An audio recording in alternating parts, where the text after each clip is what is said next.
Okay, let me get everyone's attention. This is going to be a very interesting talk, Opportunities and Perils in Data Science. That's quite interesting. And let me describe Alfred Spector, our speaker. He is the CTO of 2 Sigma, and I'm looking forward to hearing more about 2 Sigma during the talk. But he has a great track record. Was for 8 years vice president of research at Google, so that's pretty good. Prior to that, he was CTO of IBM Software and vice president of Software and Systems at IBM. He was CEO of Transarc Corporation. I don't know Transarc, but maybe we'll hear about it. He was also a professor of computer science at Carnegie Mellon. So that's all wonderful stuff. He has all the best academic credentials, bachelor's at Harvard and a PhD in computer science at Stanford. He is a member of the National Academy of Engineering and the American Academy of Arts and Science, and he's of course winner of various awards, including the 2001 IEEE Kenai Award for Distributed Computing and the 2016 ACM, Association for Computing Machinery Software Systems Award. He's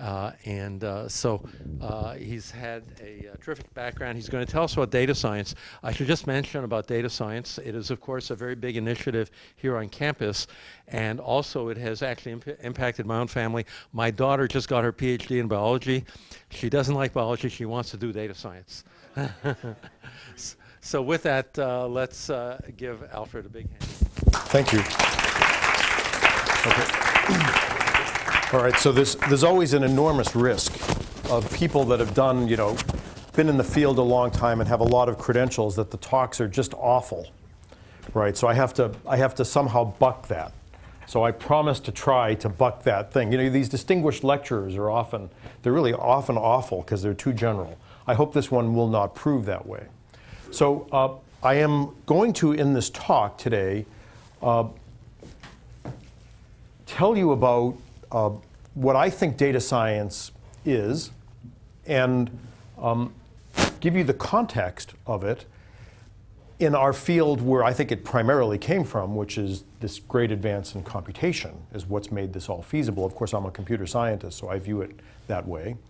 I'll also tell you, I was the head of research at Google, so you might think I love data science, right? I do.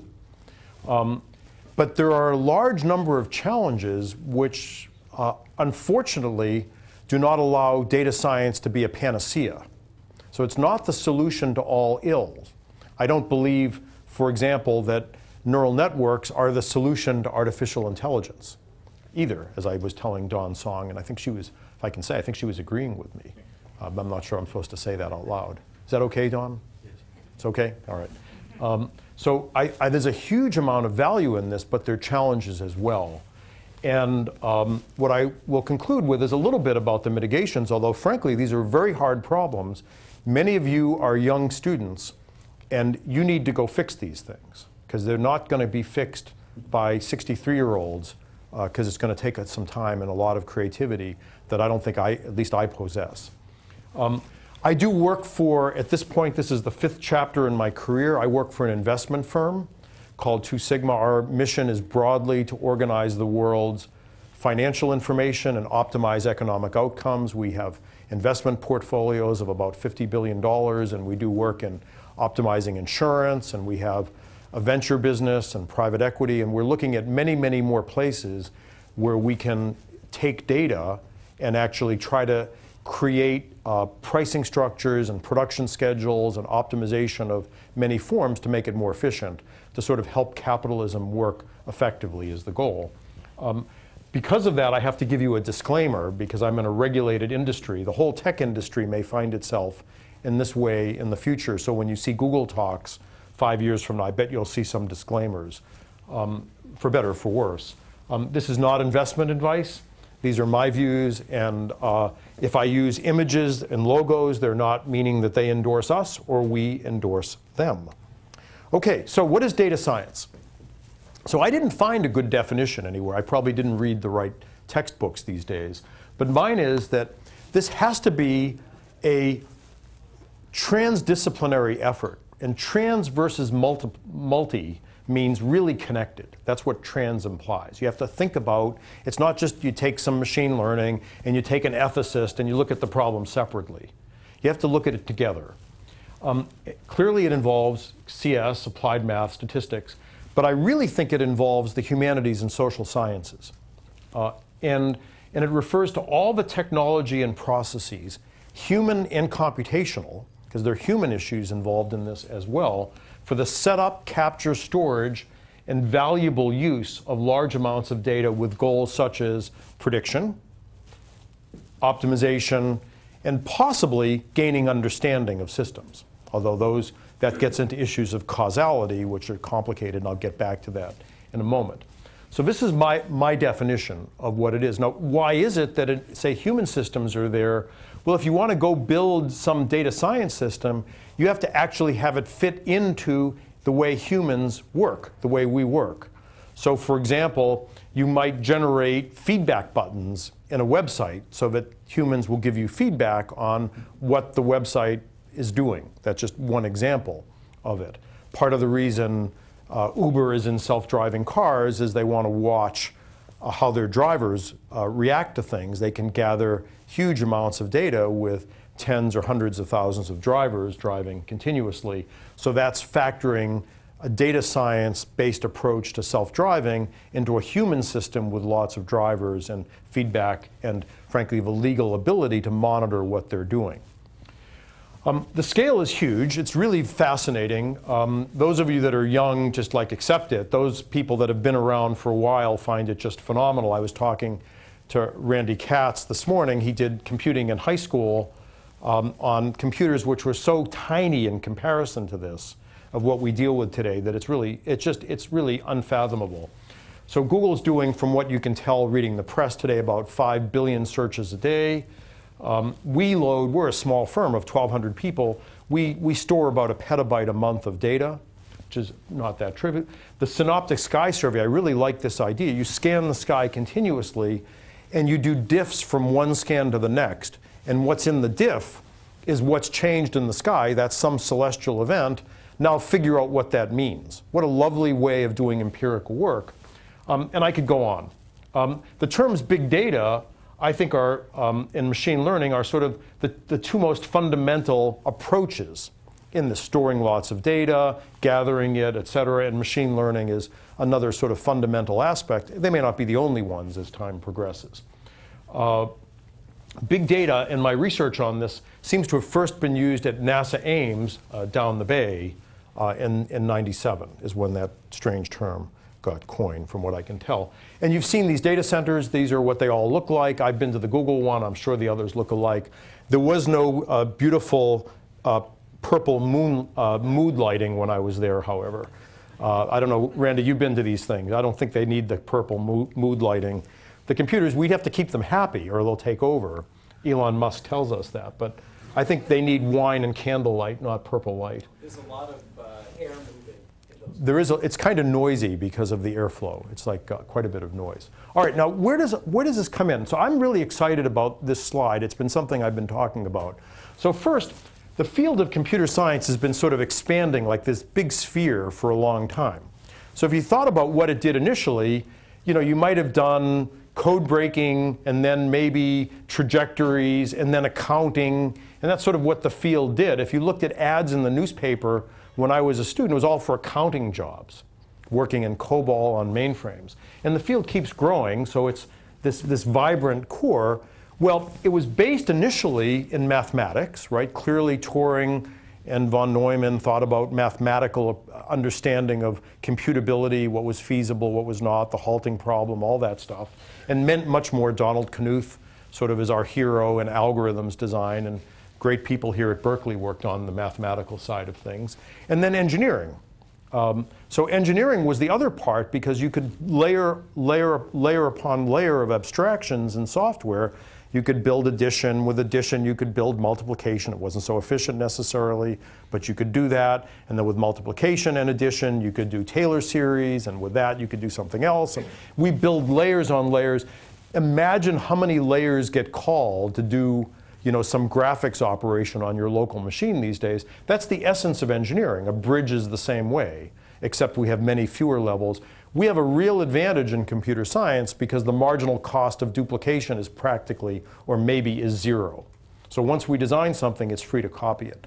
But engineering has been the sort of core to the field, along with mathematics. It wasn't an empirical field, really.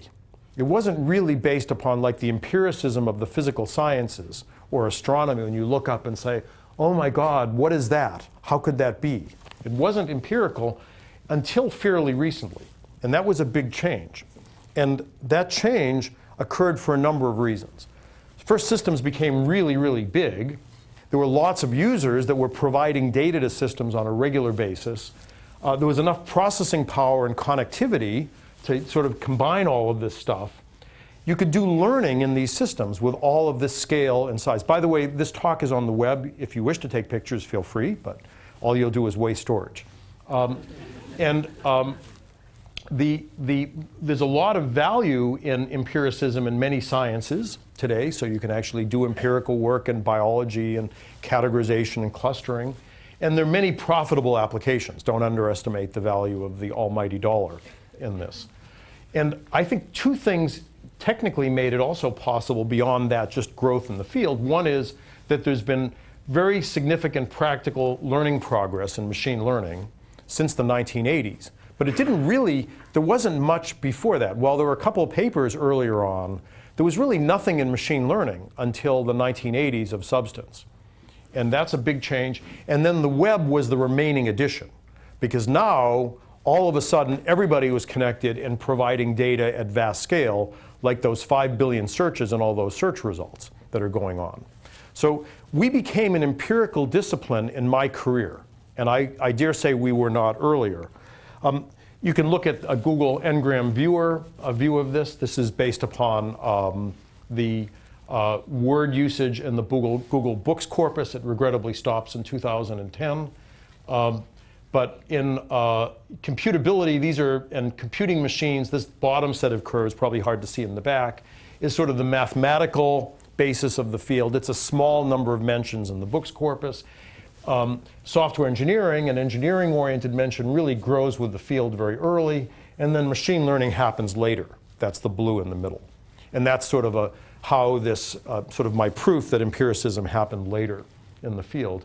Strachey, a very important early computer scientist, does mention it in the early 1950s, but not too much happens.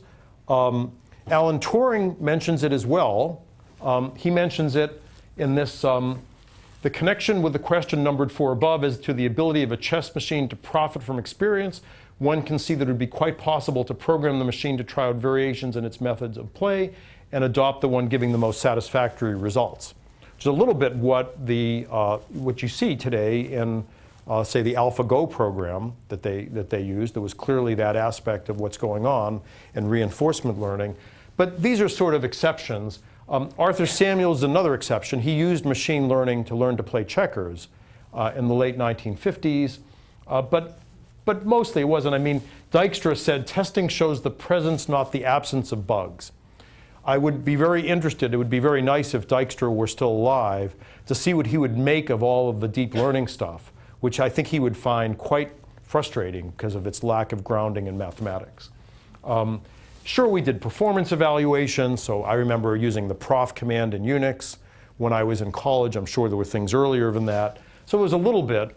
In the 90s, Don Norman, I think, creates this notion that user experience, which we didn't really worry about in computers before that very much, also begins to become an empirical discipline.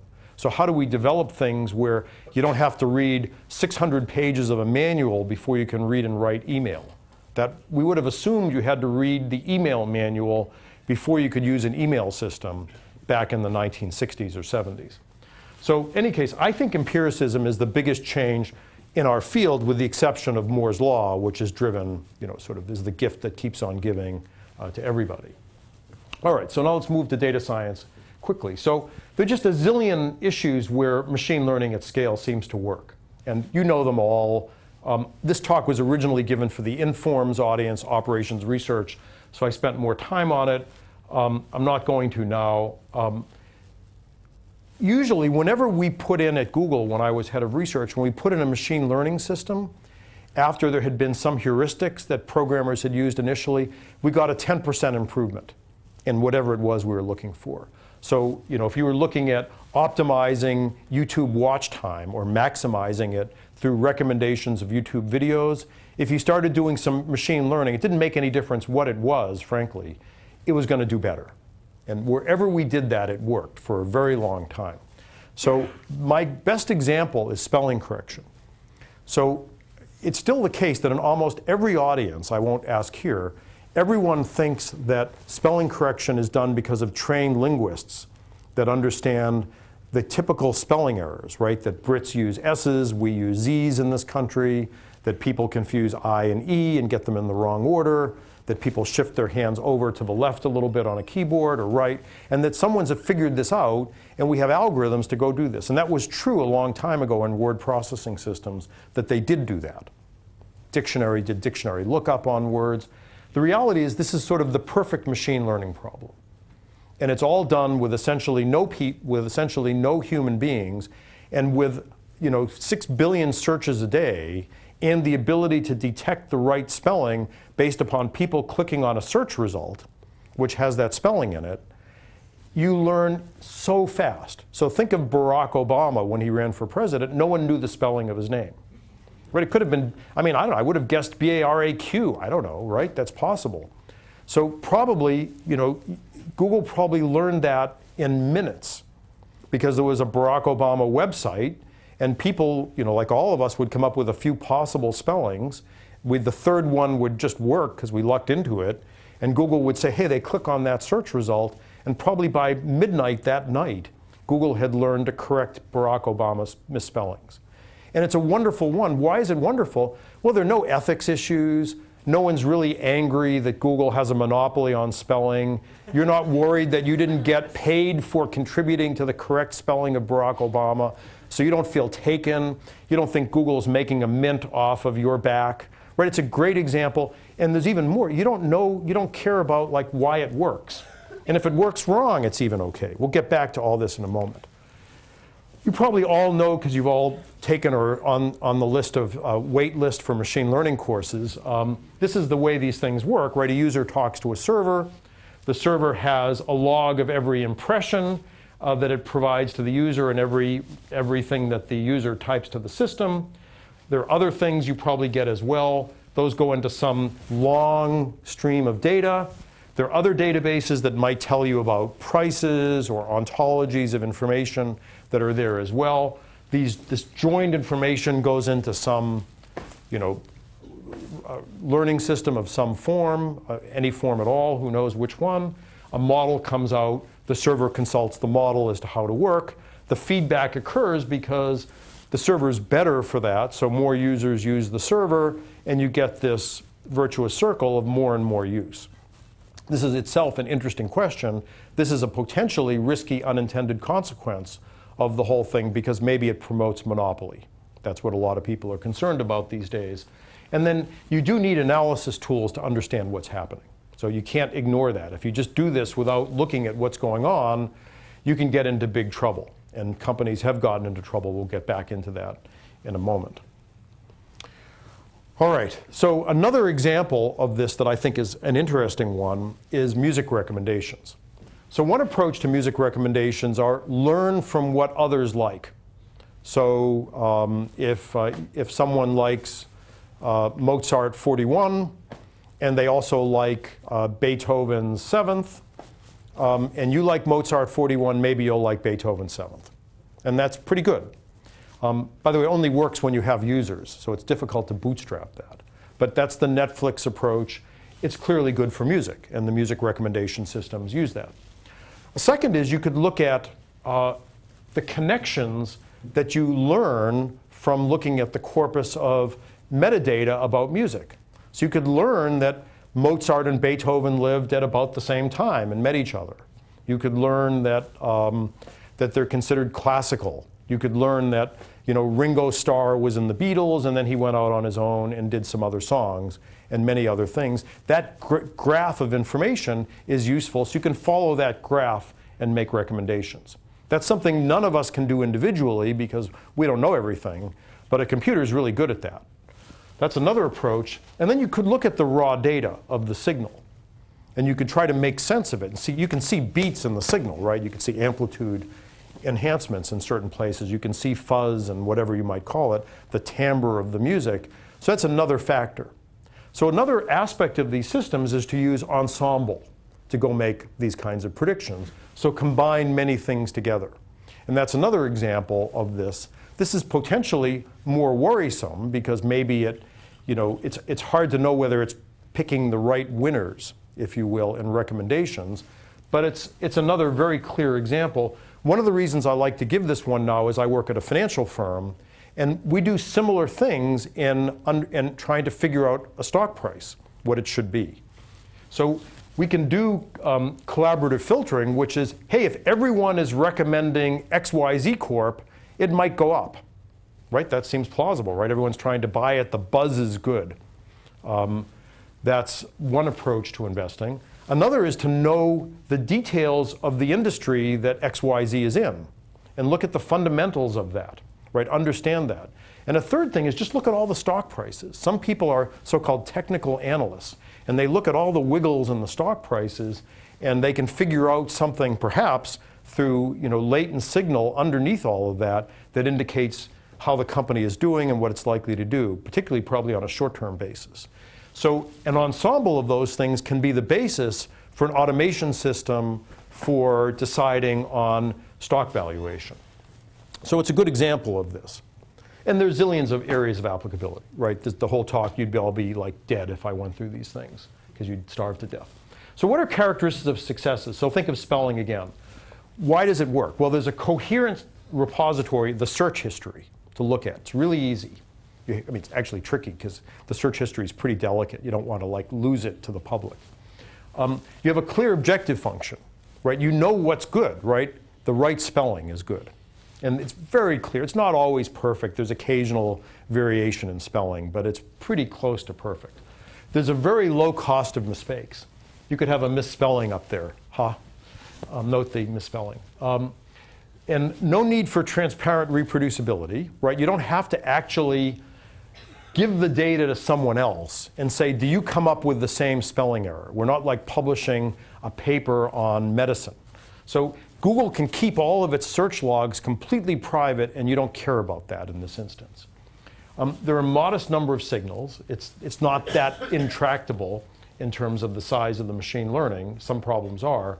And why is relatively unimportant, right? Again, who cares why? I put my fingers in the wrong place on the keyboard. I'm from England. You don't need to know. Just fix it, right? You don't need to know why, which is always a problem. So this is a good example. If you go back now, though, if we like pop up a level and begin to think about the challenges, this transitions to this slide here, which probably is where I devoted the most time in writing this talk. I was telling Dawn earlier that there are times when you pace around the room when you have a hard problem. And I was trying to think about how to taxonomize where these approaches work and don't work. I'm not sure this is best. I'm sure some faculty member here that's actually more in the field than a generalist like myself can do better.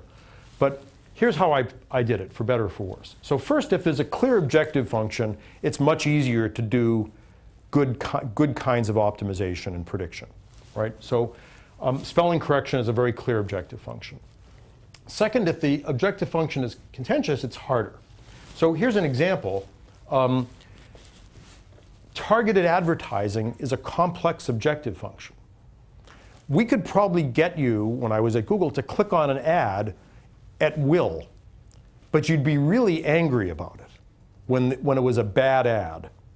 So Google could make a lot of money very quickly getting you to click on ads that you shouldn't click on.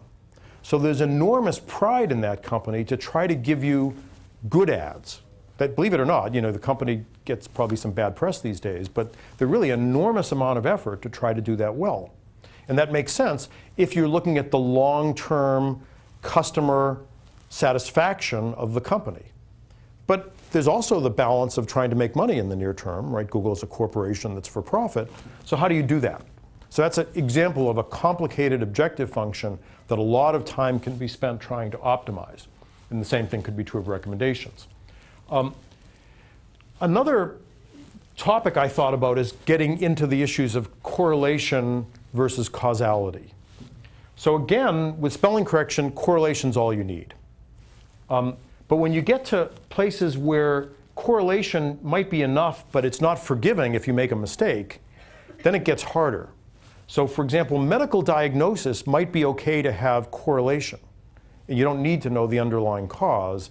You don't have to know why, if you will. But you really don't want to make a mistake, right? Because you don't want someone to come in coughing and say, take antibiotics when they have lung cancer, right? It's a very different kind of a thing. So that's another example. And then when causality is needed, then things are really hard. So it's very easy to look at all sorts of data we get in the press today. And you see correlations between X and Y, between poverty and life expectancy, and between this and something else and whatever.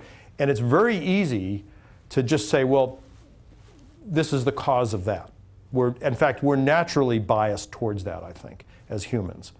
And in fact, while there's a relationship, there may be no causality at all. And if there is causality, it's through a very complex chain of events that goes through many things, and it's really unclear what's going on. So it's much, much harder here. And if you need causality and you need understanding and causality, and the objective function is contentious, that's the hardest of all. So for example, global warming. Was it clear that there was correlation between increased carbon dioxide and warming, recent warming data? Absolutely. Can you actually show causality in it? It's much harder. It took a long time for everybody to be convinced from many, many different kinds of arguments on it, although the correlation was clear. But there were many other possibilities. It could have been increased solar radiation, and it was thought to be that was a possible thing for a number of years because the sun goes through cycles. But then you might think the arguments of pro and con, if causality is clear, well, it's not really the case. It depends on your view of the discount rate in economics. It's how dangerous is having the tides rise by a certain number of inches 50 years from now? Is that a big deal? Well, in a wealthy country, in a city like San Francisco or New York, it seems that way. But if you were starving to death, you wouldn't care. You'd want increased food production at essentially all costs. And you wouldn't worry about something 50 years out. So it's very tricky to get many of these things optimized and right in this situation. So there are a lot of examples that I can give on this. And this is where the bulk of this talk is in the next 15 minutes. So they're going to be pretty quick. I break this down into 11 topics that are challenges for us to deal with in this space. So I'm not going to read them here. We'll just go through the individual slides here. By the way, half of these, Dave Culler's here, so somewhere I think. Half of these I think are basically computer science and machine learning and applied math and statistics things. And half of these are challenges that need to be addressed by social scientists with us in this transdisciplinary effort. So first, privacy is an issue, right? We have lots of data. We're making recommendations and optimizing. It's very tricky. We had essentially triplets in the year 1999 and 2000. We loved the fact that you'd get advertisements for minivans. We would have been happy to get only minivan ads. We didn't want to see any sports car ads. It was silly with 3 kids in diapers to imagine a sports car. But there are other situations where knowing that my wife was pregnant, as we know from some things, would have been absolutely horrific and would have completely made her angry if someone had known she was pregnant when she was. Maybe she might have even been angry before she told me when Benjamin was conceived. So privacy is really tricky. The irregularity of things is a complex topic, and it's hard to do. And the more data, presumably the greater risks associated with leaking information. I'm going to separate in my discussion the notions of leaking information about you to issues of free will and the manipulation of what you want from the data that you have only by you. I think that's a separate issue, and I call that free will. So It's one thing if Google knows and says, you know, you need to go buy this. Okay, it's not telling anyone else. I don't think it's a privacy violation. But it may be that they're impinging on my free will in ways that I don't like and manipulating me. That's a separate topic. Security, I believe this is the hardest problem in computer science. I have always believed this for about 25 years. I still think it is. It's such a big problem that the time may very well come when society says, we will not let you automate this because it's too risky. And I believe that we really have challenges in this. I lead engineering for 2 Sigma. I have $50 billion under my management, in my systems management. My hardest challenges are, frankly, probably relating to computer security. We don't want to make the mistakes that some other institutions have made. And it would be very dangerous and very expensive and bad for the world. And then resilience. This is one you don't think about, but if we're into optimizing everything in society, we're reducing the dynamic range that's left over. So let's imagine we figured out how to get every road in the Bay Area running at 99% utilization. And then there's a little tiny earthquake, and one road has a gap in it. The whole city's like going to sort of get into gridlock because we're using everything perfectly. Now before, we might all, I bet even many of you would have naively said, that's a great outcome. It's terrific. We've lowered traffic delays and all the roads are being maximally used, but it's actually kind of dangerous. So resilience is an interesting topic in this. There wasn't enough resilience in the Tacoma Narrows Bridge, and you see the beautiful videos of these oscillations of the bridge. How do we do this right? So lots of things to think about in that space. So second, there are lots of technical challenges. We really don't understand a lot of the deep learning technologies and why they work mathematically. That's still open questions in that. There are complex problems about knowing whether something achieves a good average result, which is nice, but what about the distribution of the results? We would love to produce high average returns at our company, but we don't like to go negative very much. So even if the average is good, but there's occasional variance that would take you negative, we don't like that. So we actually care about bounding distributions. That's hard in a lot of these algorithms. What about the speed of learning? Well, you can make learning faster if you train from fewer examples. But if you train from fewer examples, you may have the problem that Microsoft had with its chatbot, and that's that it's very easy to teach it was very easy to teach the chatbot to be racist. So very interesting challenges there. Training time, latency of prediction, those are issues. A lot of these things may not predict fast enough for certain examples. These things are still expensive. Cloud is helping a lot, but they're expensive to go do. When I first gave this talk, I had just seen this chart, this talk that came out of CVPR in 2015 out of University of Wyoming was the lead author, that showed that the best machine learning algorithms in the world in image could be easily fooled. And you have to know the algorithm in this case. You had to construct them. That was this initial work.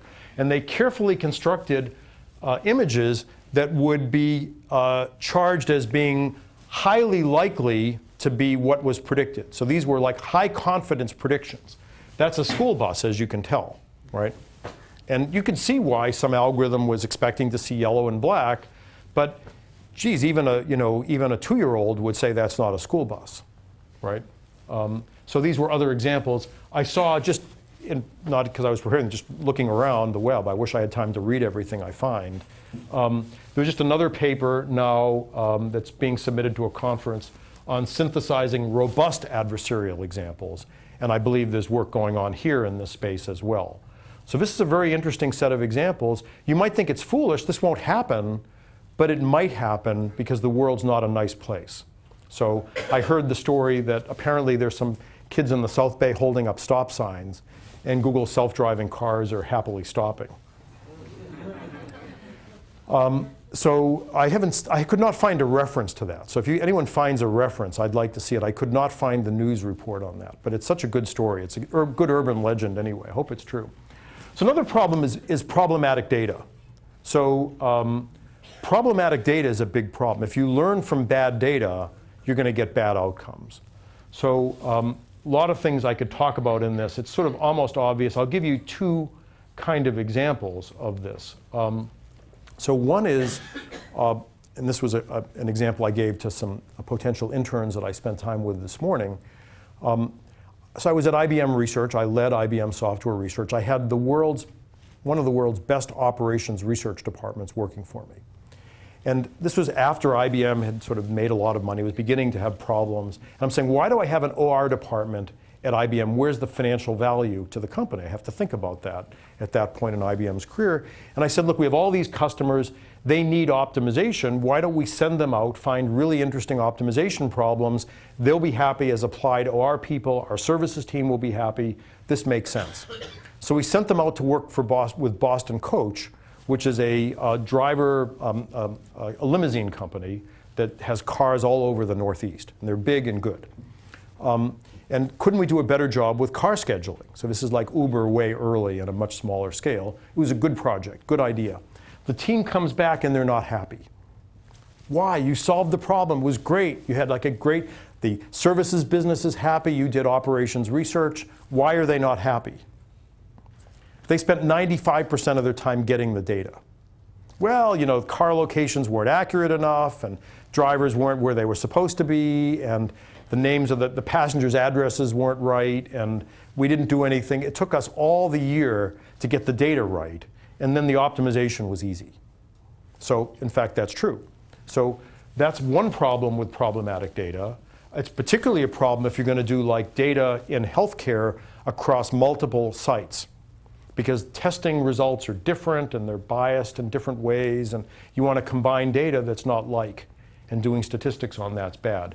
Another example that I found very interesting, there was a professor at CMU, this has now been studied a lot more, but it's obvious that you would think if you're an advertising company, you would want to put up ads that people like and click on, right? That's a good idea, it makes intuitive sense. Now let's say you're searching for CEOs of companies. Okay, still true, right? That's search ads for CEOs, still should be true. Now let's say that for whatever historical demographic reasons, there are more people that are male looking for such jobs than female. Possibly true given historical precedent and where we are in society, the ratio of men to women and people that are senior vice presidents looking for CEO jobs, et cetera. So now a machine learning algorithm decides that CEO ads should be placed in journals that are frequented by males. All made sense, right? If you follow the logic, it makes sense. It's not where we want our society to be in the future. So you have all these well-intentioned engineers that did sort of obvious things to maximize click rate, provide ads that people would want to see, and it's actually a bad thing. And there was a professor at CMU that looked at that, and it's quite interesting. So go on forever on this, but problematic data is a very big problem. I coined the term for this talk, which I think is sort of good. If you learn from the present, you may imprison the future. All right, ownership and liability. This one I won't spend much time on in the interest of even further speeding things up. Who owns all the data? And they're really, it's sort of in some ways simple, but it's not. And you could read about Henrietta Lacks in the medical world and read about all the controversy with the cell line which was used from her to do lots of medical advances, and the feeling of her family that they were rooked. Explanation, how do you explain what happened? So this is a huge problem. These machine learning algorithms learn lots of things, but how do they explain what they did? It's an issue for the user, but if you could use explanation, you could probably also augment the machine learning algorithms with, by the way, a school bus must be more than vertical or horizontal yellow and black stripes. If you could do it one way, you could probably do it the other way, which would be a real advantage. People have talked about these systems that look and can do a better job than parole committees in determining parole. So the example there is, you're eligible for, God forbid you're in jail, but you are, pretend, I hope, and you're eligible for parole, and you go before a computer and talk to it, and the computer says denied. And you say, why? And you get back a gigantic matrix of numbers. So there's work on this now. A couple of years ago, there was really almost no work in this sort of interpretation in these deep networks. But I was looking through recent conferences, people are beginning to work at it. Maybe you have to do it by selective probing of the system and seeing what actually is a substantive input. Replicability. So you have all this data, we're doing research in science, and you say, I confidently predict X is the cause of Y. I have all this data, and someone says, I'm another scientist, I would like to duplicate this result. And you say, well, my data is private, or it's so big I can't give it to you, I certainly can't explain it to you. How do you do that? So it's very difficult to replicate things. At Google, for example, when we published, we often were interested ultimately, of course, in what we would do for search or ads or things that were our commercial properties. We would often try to replicate the results, say, on the Wikipedia corpus in order to gain replicability. But that was sort of lucky. Imagine trying to do it with patient healthcare records. It's much harder. Causation. This is another one. We're getting through things quickly. You've already heard me discuss the issues. Correlation does not imply causation. Knowing who's at risk for heart disease is okay. So you know that I'm a male, I'm over 60 years old, my father and grandfather had heart disease, I actually have coronary calcification. Seem like I'm at risk, right? I am. But what do you do about it? You have to know the causal chain to be able to intercede. So there's probably nothing too provable to do for me other than not to be obese and have high blood pressure. But we don't know enough. And yet the data is sort of, you can learn from the data. It's easy. So this is a very big topic. I brought up free will already. This is an interesting one that's not usually discussed. So these machines know a lot about us. And they're designed to make themselves valuable to us. So have any of you ever played some stupid video game longer than you wish you did? Not you, I guess, huh? You would never do that. That's what your laugh meant, or not. You go to this addictive cycle and you just got to break it. And then Right, it's very hard. But the game, has anyone ever worked at a gaming company? the idea is to make you addicted. Right, you want to make your game addictive. Now, and you're good at it, right? And you can use machine learning and look at people that could put stuff on your head to get feedback of what happens. This is a big issue. There was a book written by, I think, Schiller and a Berkeley professor in economics too, called Fishing for Fools. And it was a discussion about how there's so much advertising in the world designed to sort of trap us. And it's true, there is. I didn't really like the book that much. I told one of the professors that.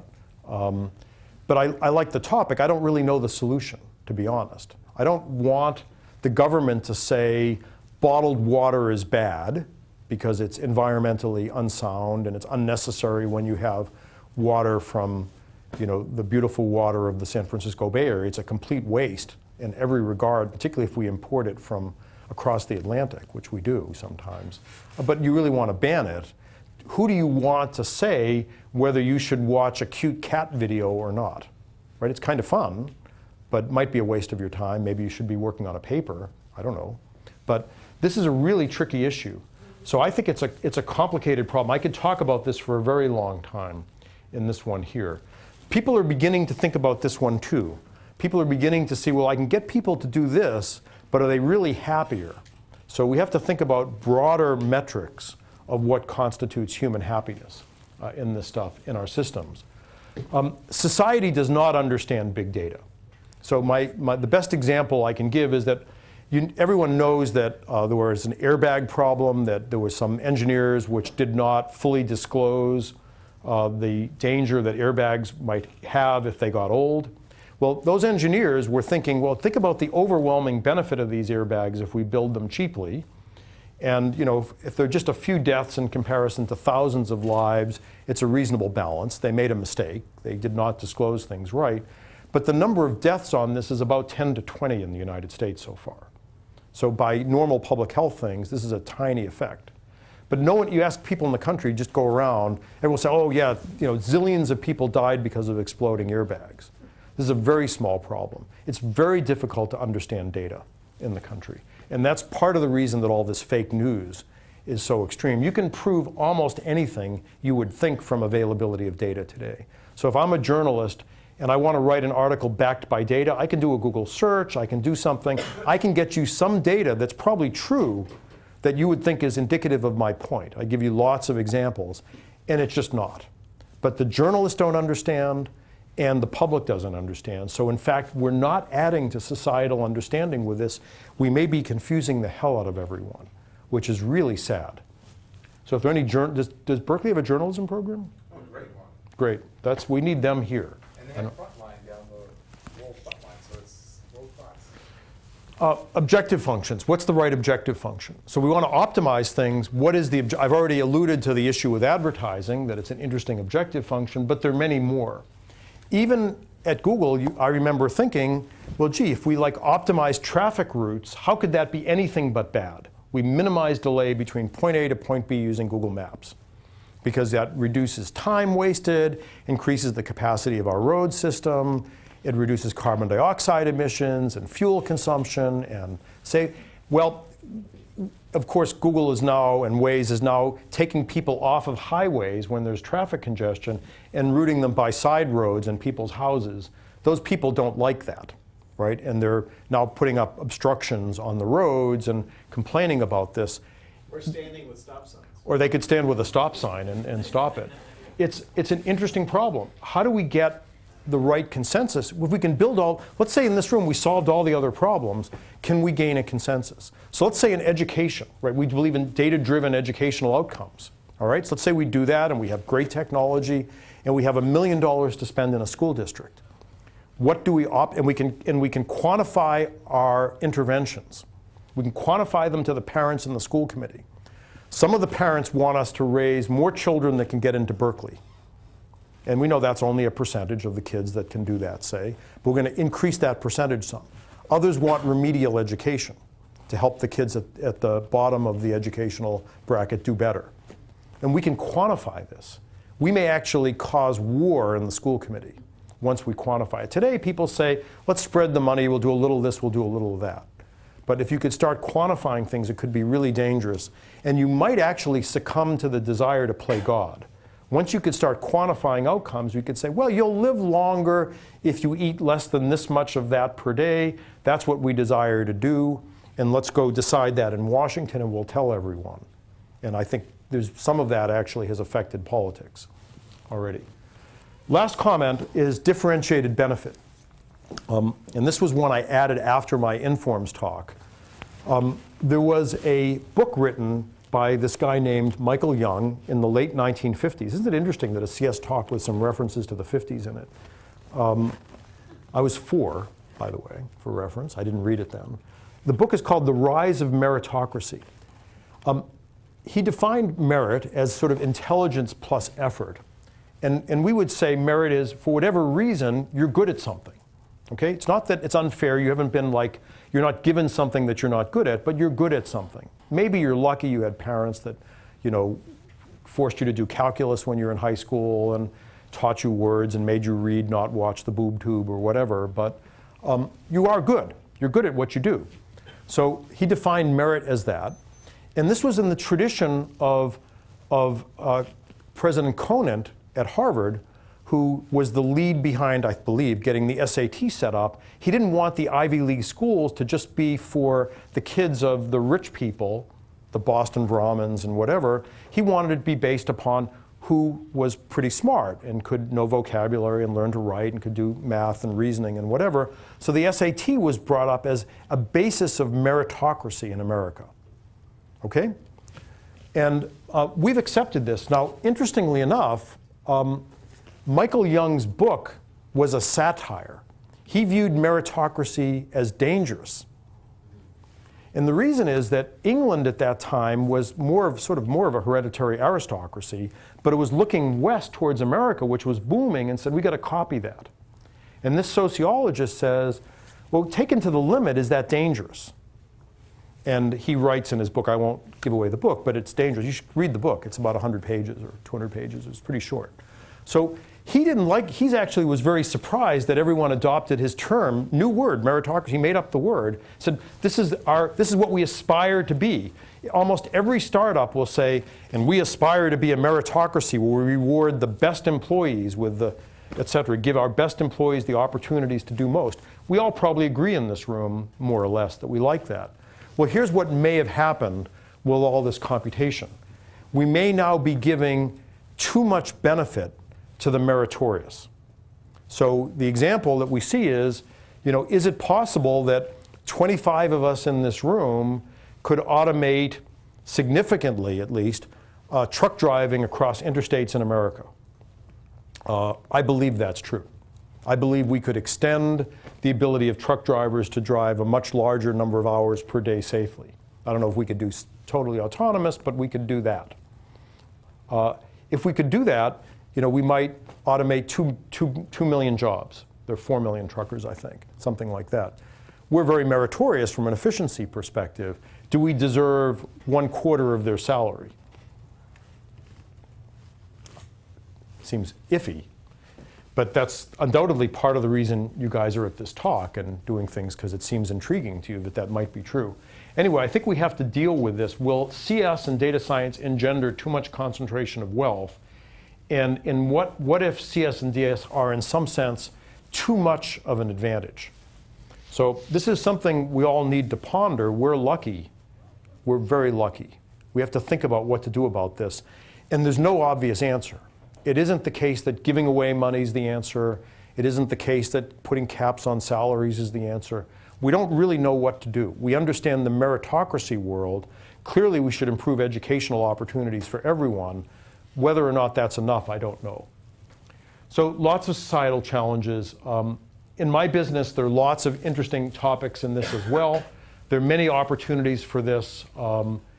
And this is sort of the electromagnetic spectrum. I see that as sort of the model of what we get in financial data today. We get so much financial data about everything. And what do you do with all of that to act as an optimization backplane for economic outcomes? It's really interesting to look at. So I think there are really huge opportunities in finance, but there are challenges which require significant attention by us as practitioners and citizens if we do this.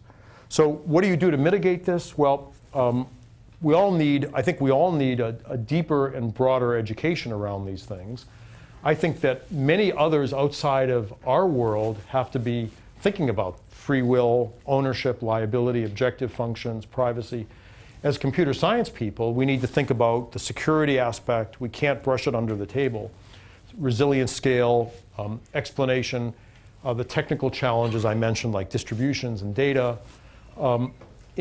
There's domain-specific expertise required in some things, like causation. You have to know something about the science around that, for example.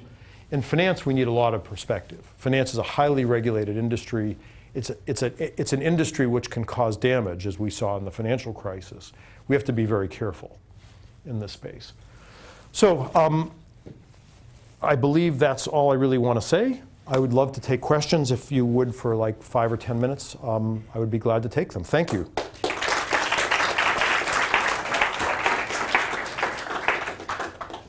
Are there any?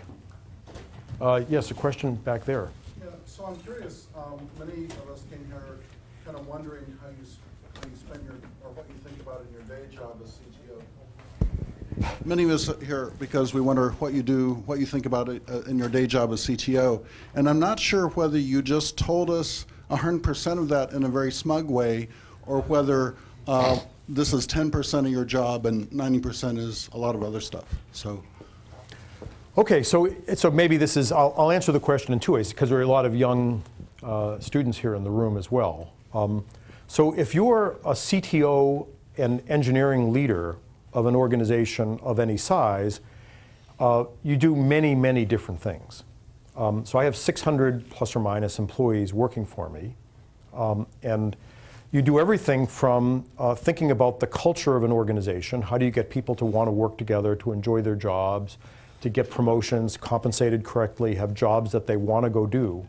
I would say that's about half of my job, maybe 2/3 thinking about that. So for example, I'm very enamored of the peer promotion committee ideas that Google used. So to get a promotion committee of peers, much like in a university, a promotion case or tenure case as well, gets together and looks at the impact of your change. on the company? Has it had impact? And it's not a manager that says, I want to make this person happy because I don't want them to leave. It's your peers saying, what's the impact? So we just instituted that at 2 Sigma this year. We got big enough, I think we could do this. And I think it's just wonderful so far from what I can tell. We'll find out whether I still have a job in January, if it's worked well, but I think it is. So that's about half of what you do as an engineering leader. About a quarter of what I do is review projects. So we have vast amounts of data storage, cloud computing, we have security, we're trying to innovate in security in a variety of places. So there's a lot of infrastructure kinds of activities you do. And if you're a leader of an organization, it's better to be technical, in my opinion, than just a good manager. So it's good to be able to commune with employees on, boy, that was great, how come you didn't do this? And boy, that sounds really hard, how did you think of, that's really fun. And I love that part of my job, and since I've done many things in the field, I do that. Then I would say a quarter of my job, if I'm lucky, it should perhaps be more, is strategic. And then you think about, where do we need to go? What do we need to do to be at the top of our game? What's the opportunity in insurance that the very big insurance companies can't do themselves? Where can we innovate in that? Where can we innovate in ensemble methods and investment? What's the role of deep learning in that? Is it possible to do with smaller training sets? How about noise distributions? And I think about those as well. So that's the mixture of the job. Thank you. It's fun. I really love the diversity. By the way, for those of you that are undergraduates and graduate students, I don't recommend leaving technology quickly. I'm extremely glad I was a knowledgeable professor and fairly hands-on CEO for about 15 years, and that I still was a pretty good programmer even as a professor. I gained so much knowledge and background from staying technical for a long time that it's given me a much better shot at doing well later. So I see many young people saying, okay, I'd like to join your firm. How quickly till I can become a manager? That's not the goal. The goal is to have impact.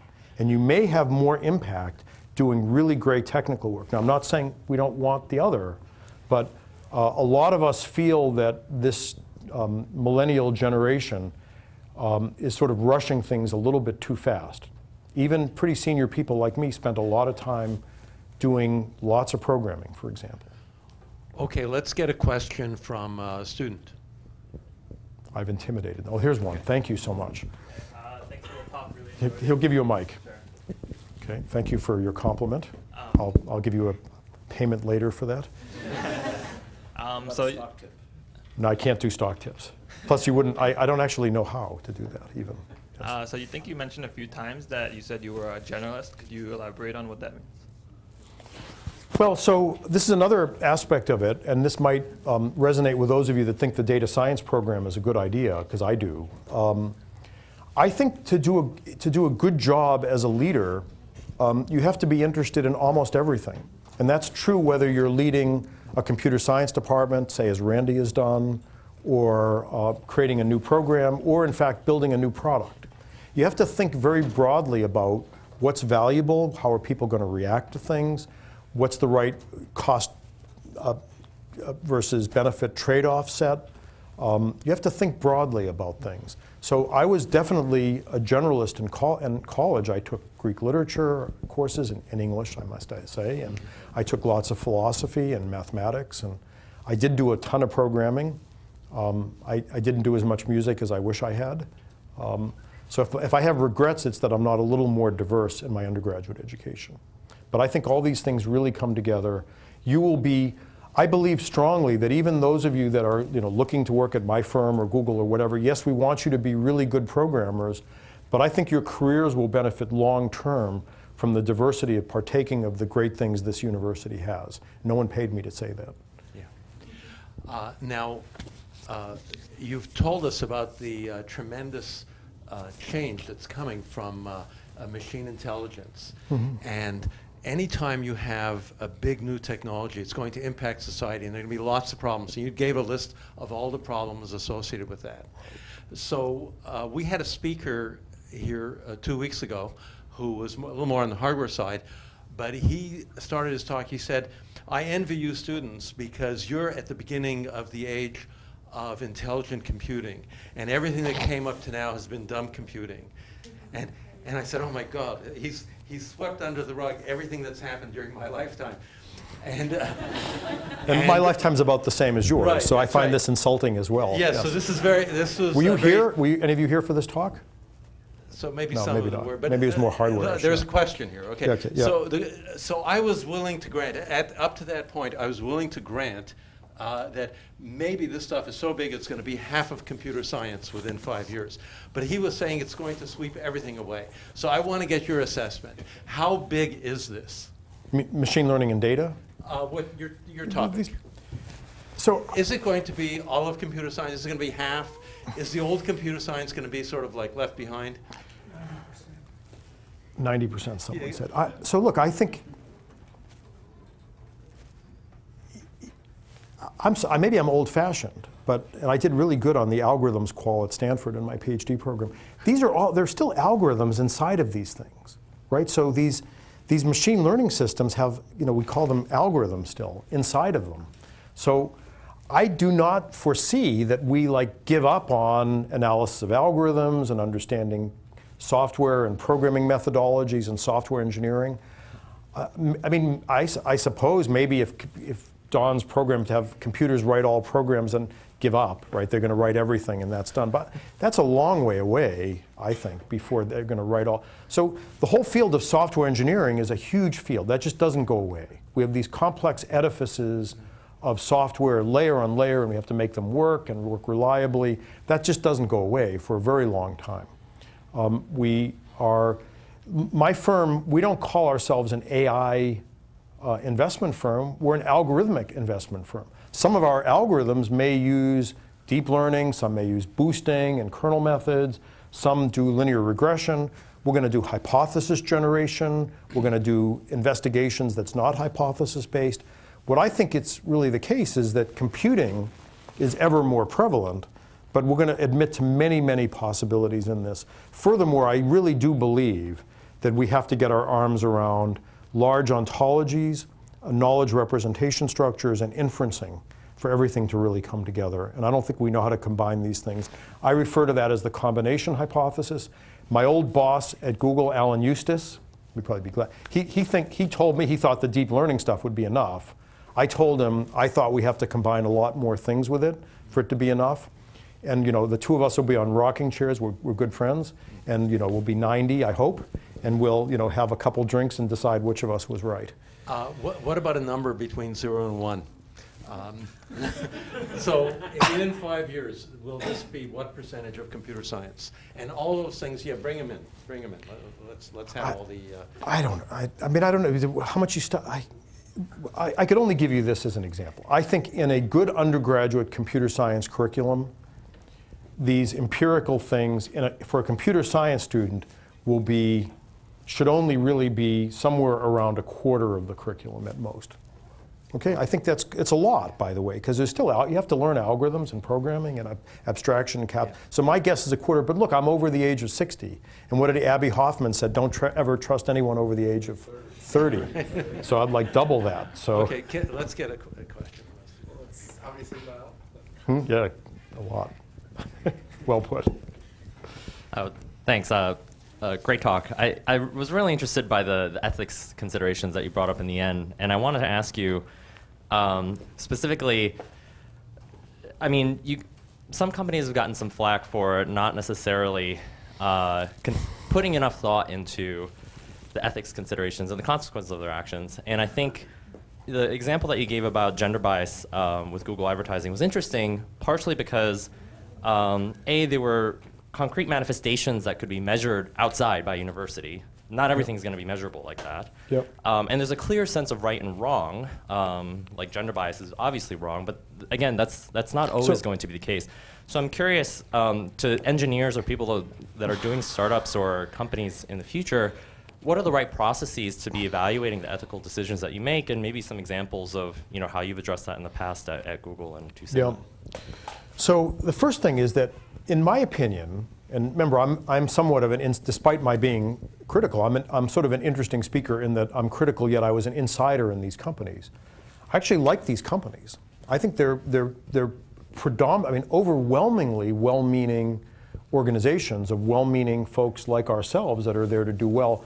I don't believe that this gender bias thing ever crossed anyone's mind in this. I don't think that that was the dimension that people were thinking about in this.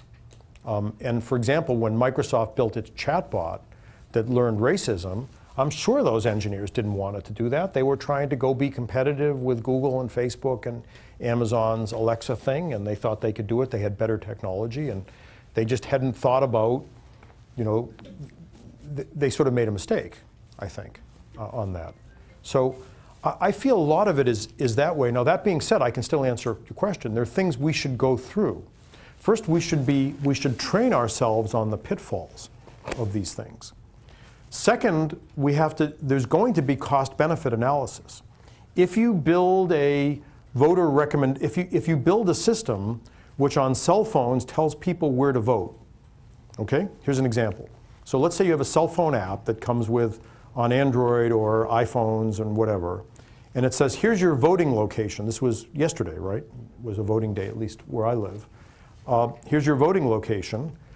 Is that going to influence the outcome of an election towards people that have enough wealth to have a cell phone because they're reminded to vote? Now, that's an interesting question. So you can debate that. It's a reasonable debate topic. You have to think about it, though. I can't tell you the answer. And you're going to say, well, gee, newspapers say vote for de Blasio or vote for the competition. Or newspapers take stands all the time trying to influence outcomes. Can Facebook do that or not? So there's some things which I think it just requires a lot of thought. I recommend all of us think about these things, which is why I suggest you take some part. Don't assume some manager sort of knows all the answers. I'm afraid we don't. Yes, sir. I'm sorry, I'm going long here. I hope I'm not keeping you from dinner. If anyone needs to leave, Phil, I don't want to. You need to eat. One of your slides there mentioned the tragedy of the commons. Yes. And for people who don't know what that is, it's a bleak economic forecast that says any free good is destined for abuse. Now, the data that you collect is almost free for the taking. It costs very little to pick up each item compared with what you're going to do with it later. And so this means that the abuse will occur, namely the infusion of malicious data.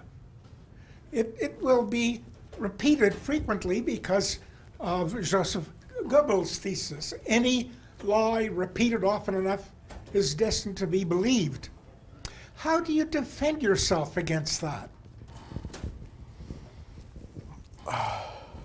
Well, the systems have huge anti-abuse mechanisms built into them. So even if you look at what they're argued as the abuse that might have been done, say, on Facebook advertising, the amount of it as a percentage of total advertising is minuscule, right? I mean, the amount of was $100,000, or I forgot some tiny number. This is a company that generates tens of billions in revenue.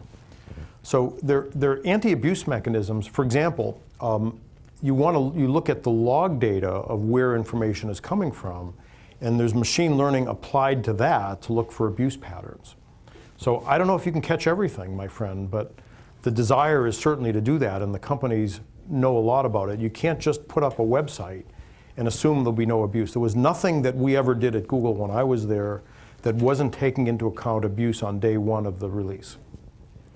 And in our world, we have to assume if we're doing, say, algorithmic trading somewhere, we have to assume there could be, in some game theoretic way, abuse trying to manipulate us. So some of the topics I brought up earlier are quite relevant to our world as well. I don't know whether your definition of tragedy of the commons was quite complete. I always thought, though, that everyone is doing something to benefit themselves is the core aspect of it. Who knows the tragedy of the commons here in the room?